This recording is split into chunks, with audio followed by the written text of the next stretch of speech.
18 ஆண்டுகளுக்கு பிறகு பெற்ற மாபெரும் வெற்றி.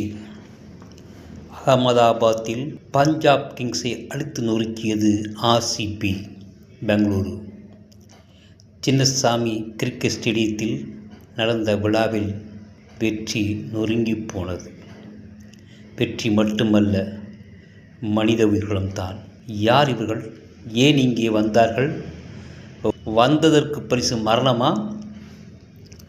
வெற்றி, தோல்வி, கொண்டாட்டம் எல்லாம் சகஜம். ஆர்சிபி கொண்டாட்டத்தில் சிக்கித் தவித்தவர்கள் யார்? ஸ்டேடியத்தின் உள்ளே கொண்டாட்டத்தில் திளைத்தது. உள்ளே கொண்டாட்டம், ஸ்டேடியத்தின் வெளியே கூட்ட நெரிச்சல்.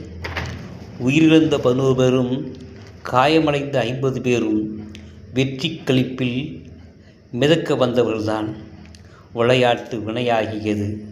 இந்த விளையாட்டிற்கு, இந்த உயிரிழப்பிற்கு காரணம் யார்? கர்நாடகா கிரிக்கெட் வாரியமா? நிகழ்ச்சி அமைப்பாளரா? இது ஒரு விளம்பர விளையாட்டு உலகம். 4க்கும் 6க்கும் செஞ்சுரிக்கும் நடுவில் நடக்கும் சதுரங்க வேட்டை.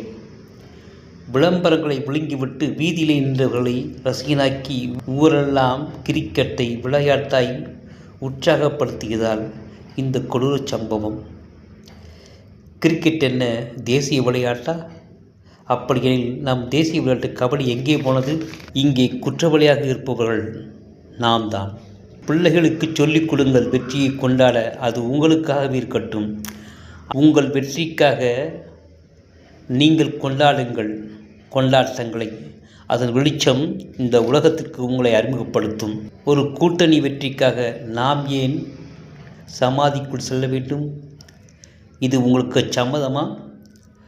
இறந்து போன 11 பேருக்கும் இரங்கல் தெரிவிக்கின்றோம். காயமடைந்தவர்களுக்கு பிரார்த்தனை செய்கின்றோம்.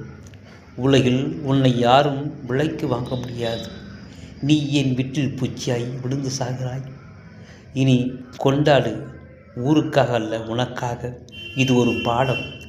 பெங்களூர் சின்னசாமி ஸ்டேடியத்தில் வெளியே காலனிகள், அனாதையாய் காலனிகள் தீயின் விளிம்பில் தழும்புகளாய் அழுகின்றன.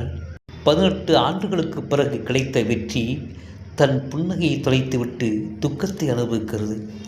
ஆர்சிபி விளையாட்டை விளையாட்டாக கொண்டாடலாம். விலை மதிப்பற்ற உயிரை நாம் இழக்கலாமா? நன்றி, வணக்கம்.